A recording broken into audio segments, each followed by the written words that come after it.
Welcome to Canada's most irreverent talk show. This is the Andrew Lawton Show, brought to you by True North.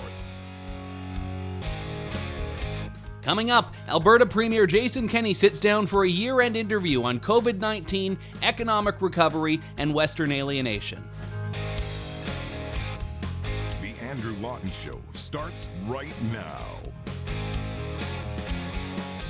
Welcome to the Andrew Lawton Show. This is Canada's most irreverent talk show here on True North. Very special edition of the program as we wind down 2020 and near the year end. And this is going to be, in this episode, my interview with Premier of Alberta, Jason Kenney.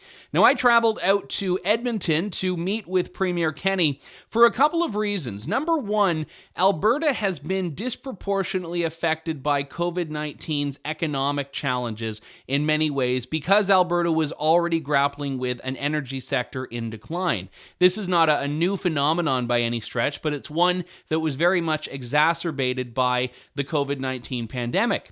But the other side of that is that Premier Jason Kenney, up until very recently, was very resistant to the idea of putting in a lockdown. He was very resistant to putting in the massive sweeping economic shutdowns, especially in the second wave that a lot of other provinces embraced. Now, eventually he did put in some severe restrictions, although he talks about this with a fair bit of regret, talking about it as though it is a last resort, and very keenly aware of the civil liberties challenges and the economic challenges that these measures tend to unleash. So I wanted to sit down and speak with Premier Kenney, not just about COVID-19, but also in general, the look at the year ahead, economic recovery, and still the growing sentiments of Western alienation that we've explored on the show in the past. So here's my interview with Alberta Premier Jason Kenney. You're tuned in to the Andrew Lawton Show. Sitting down in Edmonton with the Premier of Alberta for a look at the past year and, of course, the more optimistic look at the year ahead, Premier Jason Kenney. Premier, good to be with you. Thanks very much. Welcome to Alberta. Welcome to God's country, Andrew. Thank you very much. I always enjoy my time here. I haven't had as much of an opportunity this year to come out here, so very grateful to be sitting down with you at what's been a very challenging year for a lot of Canadians, certainly for Albertans. But I wanted to ask about how it's been for you, because you were elected about a year and a half ago. You had this big, ambitious agenda that you wanted to bring to the province, and a lot of that, like with so many leaders, has had to be put on hold. How has that been for you? Well, look, the whole thing has obviously been incredibly challenging for everyone. We've had to learn how to cope with the largest public health crisis and the largest economic contraction in a century, and on top of that, for Alberta, the largest collapse in energy prices ever. That has deepened the damage to our economy. So we've been dealing with what I call three black swan events at the same time, while trying to implement one, as you're quite right, one of the most ambitious reform agendas that any government's been elected on. We ran on 272, I believe, specific platform commitments. Because we had been through 5 years of tough economic times, we really needed to be bold in getting the province and its economy back on track. We continued to do that work, Andrew. A lot of it's not been noticed because everything's about COVID these days, but we just finished, for example, the longest, we've sat more than any legislature in Canada, including the House of Commons, by far, passed more legislation. We've now passed, I think, 78 bills. So we continue to plug away at building the foundations of our economic relaunch through policy reforms that will be very important when we emerge from the COVID crisis.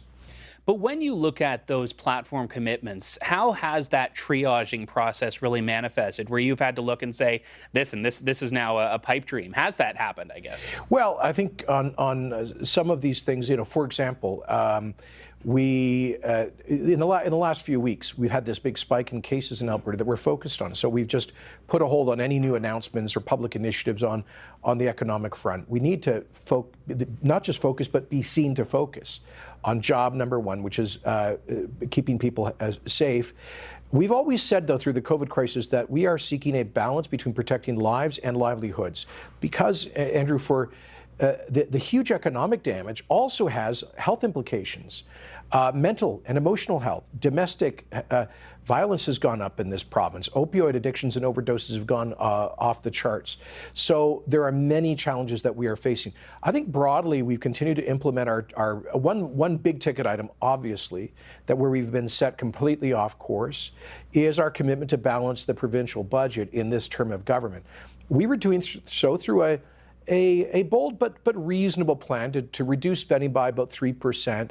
But with the collapse of energy prices and the global economy, there is no realistic path to balance the budget in this term of government. So that we're unfortunately going to have to defer to the future while we focus on investing in healthcare and then economic recovery. That balance between lives and livelihoods is one that we don't hear a lot of discussion about from other leaders. And you talked about all of these other things that aren't even really being measured or assessed. You know, the impact on mental illness, on familial situations, domestic violence, all of these things that are very much real. You had been very resistant, as a lot of people have heard, and certainly as a lot of your opponents, your political opponents, were very negative towards, very resistant to putting a lockdown in place. Understanding that, you had said that that initial distinction between essential and non-essential was a mistake. Right. When did you realize that, and how did you realize that? Well, I think we realized that in the spring. I'll admit that in March, like every other government, we, in a sense, were rushing and sometimes tripping over ourselves to respond with great speed, because we all saw on our television screens the meltdowns in Milan and Madrid and in Tehran and New York, and we didn't want that to be in Calgary and Edmonton. So I think we erred, if you will, on the side of extreme caution with respect to the public health. Even there, Andrew, Alberta had the least stringent public health restrictions in phase 1 in the spring of all the Canadian provinces, and less stringent than most U.S. states and almost all of the European countries, except perhaps famously Sweden. So we did take a more balanced approach because we were facing the double whammy of the collapse of the energy sector here. But I think we learned. Hopefully, as I said, hopefully governments will have the humility in all of this to admit where they have been wrong. And certainly one area where we were wrong was to make a totally arbitrary distinction between essential and non-essential retail businesses, which effectively meant the mom and pop clothing store had to shut down. But people went and bought their clothes at Walmart because they had a grocery section or a pharma store. So that was totally unjust. The way we've done it now is to say there's a 15% cap on of fire code capacity for all retail businesses. And that little mom and pop store, they should be able to operate safely with 3 or 4 customers in there at a time, with masks and all the appropriate protocols, just as hundreds of people can operate safely in a grocery store. So I think we've got the right balance on a lot of this, as we've learned. One of the challenges is that some provinces are not taking that retrospective look and are in fact doubling down. I think the most notable example of that is Manitoba. And I know that every province has to look out for its own interests and make its own decisions. But there is a big comparison game that the media is playing, and I think that a lot of voters might be playing, of looking and saying, well, hang on, how come Premier Kenney's doing this, but Premier Pallister's doing this, and Premier Ford's doing that? And how much, if at all, do you take other provinces' responses into consideration? Well, first of all, I think none of us should criticize each other. We all have our own urgent circumstances that we have to, and our own local circumstances too. Mm-hmm. You know, I recall some of the so-called smart Laurentian elite types in Ottawa were writing articles recently saying the federal government should take control of everything. Well, I'll remind you, this is the same federal government that was arguing against border closures from COVID hotspots, yes, that was arguing against mask usage right through April, that got a lot of things wrong and arguably was late to the mark on getting these vaccine contracts signed. But my goodness, how could bureaucrats in Ottawa, and I've been there in Ottawa as a minister, how could they know about the nuances of what's happening on a particular First Nations reserve in Alberta versus a neighborhood in North Calgary? Like, they have no capacity to respond in a targeted and local way like provinces do. Having said that, we keep an eye on what other provinces are doing, and I think they do on us. We try to see what might be working and what isn't working. I'll offer a generalization. I think that generally Alberta's response has been quite similar to that of British Columbia. In terms of stringency of public restrictions, these have been the two least stringent provinces. They've been most likely to take targeted regional approaches and focus on public education and compliance rather than enforcement and coercion. And isn't that interesting? Because you've got neighboring Conservative and NDP governments. I think the point is this should not be seen through political, partisan, or ideological lens. I think the two Western provinces have done quite well. Much lower levels of infection, hospitalizations, and fatalities than the large population central Canadian provinces, with a lighter touch on restrictions. Not to say that it's been perfect, but I think the Western model has worked quite well. When you bring up the Laurentian elite, a lot of the criticism towards what your government has done seems to be coming from people that aren't in Alberta, and of course, the NDP notwithstanding. But how do you address or respond to that characterization that Alberta has just been this free-for-all, that bodies are piling up in the streets? Because the numbers you've said don't seem to add up to that. I call this Alberta bashing. A lot of this, I'll just take a bit of a step to the south here and say, I see a lot of that focused on the governor of Florida, while the governor of New York is being praised. He's actually getting awards from the media. He's getting an Emmy with the highest per capita death rate in North America. Yeah. And Florida has one of the lowest of the large population U.S. states, with much less stringent restrictions, when New York has been on various kinds of lockdown for 9 months. That's how I feel here in Alberta. We are well below the national average for COVID fatalities, well below the Ontario, Quebec, and Manitoba, and only slightly ahead of British Columbia. And we are well below the COVID fatality rate of, I believe, all 50 U.S. states, and all but a couple of the 35 or so European countries. So, in the Western world, by which I mean sort of North America plus Europe, we have done very well, not perfectly, and it's true that over the past 6 months, we did see a significant spike in cases, but on the day that we are doing this interview, it appears that we have stabilized that. Our rate of transmission is back to 1. And basically, we've seen flat or declining total active cases in the province and roughly flat hospitalizations. So and that's before we announced our more stringent measures recently. So I think that we've hopefully, knock on wood, have turned a corner, and we've got control of this thing to avoid the exponential growth that really could be catastrophic. How much of that is due to, in your view, the response from the healthcare system, from the government, from public health, versus simply Alberta's demographics of a very young population relative to I think it's actually both. So let me pitch to you, because there's a lot of Alberta bashing. Let me pitch the Alberta model. One thing I've learned in all of this is that the famous Alberta spirit of enterprise, of risk-taking, lives in many areas of our public service and our healthcare system. Give you an example. Back in March and April, what was everyone talking about? Running out of PPE in the hospitals, yes. Running out of ventilators. We were by far the best prepared province, I would argue jurisdiction in North America, because we have entrepreneurial public servants in procurement at our health department, which surged orders and had very strong relationships with suppliers around the world that got us in front of the queue, to the point where we were able to share millions of units of masks and PPE with Ontario and Quebec, dozens of ventilators. It seems that those Laurentian elites who are bashing Alberta have forgotten all about that. We were the first province to have an online assessment tool. We have the strongest contact tracing system in Canada. We have consistently, this is a fact, not an opinion, consistently had the highest per capita level of testing in the country, one of the highest in the world. We were the first to develop our own wireless tracing app, which is connected into our contact tracing, unlike the federal app. We have innovated in so many areas. It was recognized by the NHL that chose Edmonton to be their playoff final hub, because we had the best COVID record of any large population jurisdiction in North America. Now again, and a great credit goes, of course, to our frontline healthcare professionals. Obviously, having a younger population does help with the demographics, and being a newer province, by which I mean many of the long-term care home deaths in central Canada that we tragically saw were because they are operating with older infrastructure.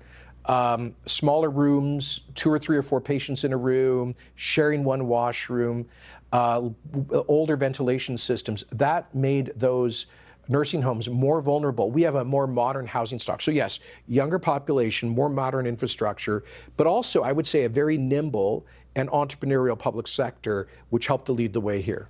You mentioned earlier that this shouldn't be viewed through a political lens, but there is still a public buy-in that's necessary. And I think we've seen, especially at the federal level, and you noted a couple of great examples, why people lost trust in the public health advice they were getting from the federal government. Provincially, though, how is it really manifesting in your view when you have people on one hand that are saying nothing is ever enough, you need to go further and further, and on the other hand, people that will take any restriction at all as an affront to their liberty? And a lot of people, I would say, in that camp are supporters of the United Conservative Party, or at least were in the last election. And how has that balance been for you? Well, it's not been easy to balance. We've been explicit from the beginning that we need to protect both lives and livelihoods. And I've been I think the only government leader in Canada who has spoken consistently about the need to minimize the impairment of fundamental rights and freedoms. Now, I have said that I do believe, as the Constitution, Section 1 says, that impairments or abridgments of constitutional rights can be reasonably justified in a free and democratic society. But as the courts have told us, to justify them, they have to be proportionate, they have to have a clear, legitimate policy goal, and they have to be limited impairments of rights. So that's the approach we've tried to take. I'll give you an example. Places of worship. Well, most other provinces have completely shut down, at least in their hot zones, places of worship. Mm-hmm. But the second fundamental freedom enumerated in the Charter is freedom of religion, which is obviously inextricably connected to freedom of worship, which means as well congregate and not just personal worship.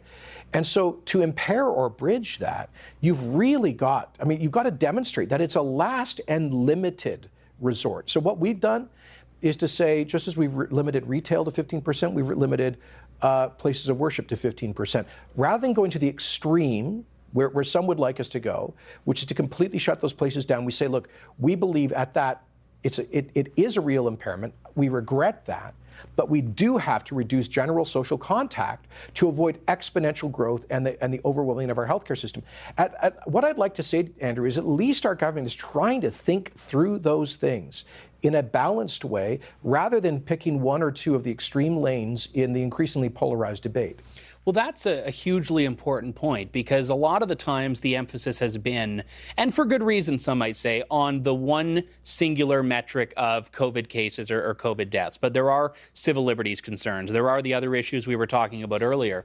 And at a certain point, when you were talking about the need to protect fundamental freedoms and resisting, even as recently as the end of November, putting in place a lockdown, what was the point at which that switch flipped and you said, okay, we have to do what I've been saying we didn't want to do? I would argue that we don't have a lockdown. I think a lockdown is defined by stay-at-home orders, shelter-in-place orders, the suspension of most business activity, and really a coercive approach. That's not our approach.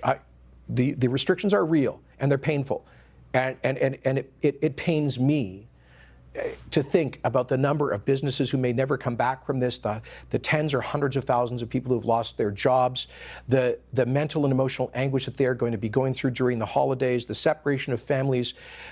What disturbs me a little bit about some of those who have always wanted the harshest restrictions from day one is it seems to me a unwillingness to really contemplate the deep and huge damage to the lives of people as a result of these kinds of restrictions. But ultimately, what compelled us to go to the most recent restrictions was this. We had gone from 100 people in hospital with COVID. This is not about cases. These are about hospitalized. I know there's a big debate about the accuracy of PCR tests and false positives and infectivity and all of that. Put that all to the side. What the metric that matters most, really, for us is how many folks with COVID are in hospital because of COVID.